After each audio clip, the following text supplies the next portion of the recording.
Top quality और consistent performance के लिए सिर्फ सिल्वर पंप नाम याद रखना। સુરતમાં પણ પોલીસે ગેરકાયદે વસવાટ કરતા બાંગ્લાદેશીઓને ઝડપ્યા।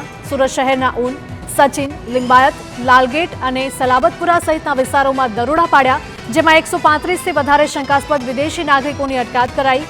તમામના ડોક્યુમેન્ટ્સ વેરિફિકેશન સહિતની કાર્યવાહી હાથ ધરાઈ। ગેરકાયદે બાંગ્લાદેશીઓ પર તવાઈ મુદ્દે ગૃહ રાજ્યપ્રધાન હર્ષ સંઘવીએ યોજી બેઠક।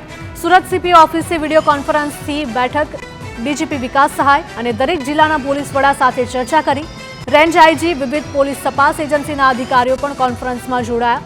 ગઈકાલ મોડી રાતથી અમદાવાદ અને સુરતમાં ઓપરેશન બાદ મહત્વની બેઠક યોજાઈ હતી।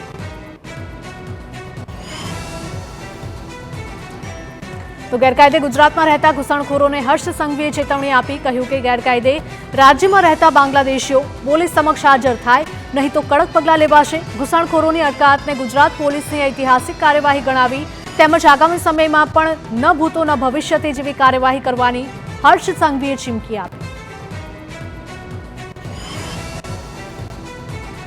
પશ્ચિમ બંગાળથી નકલી દસ્તાવેજો સાથે બાંગ્લાદેશી ઘૂસણખોરો આવતા હોવાનો હર્ષ સંઘવીએ આક્ષેપ લગાવ્યો।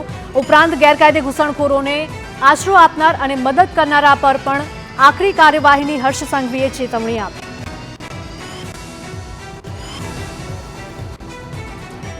ઘૂસણખોરો પર કાર્યવાહી બાદ રાજ્યમાં રાજનીતિ તેજ થઈ છે। કોંગ્રેસે સુરક્ષા સામે સરકાર પર ઉઠાવ્યા સવાલ અને બોર્ડર પર સુરક્ષામાં સરકાર નિષ્ફળ ગયાનો દાવો કર્યો। અમિત ચાવડાએ કહ્યું કે હુમલા બાદ જ કેમ કાર્યવાહી થાય છે? ઘૂસણખોરીની માહિતી સરકાર પાસે પહેલા કેમ ન હતી?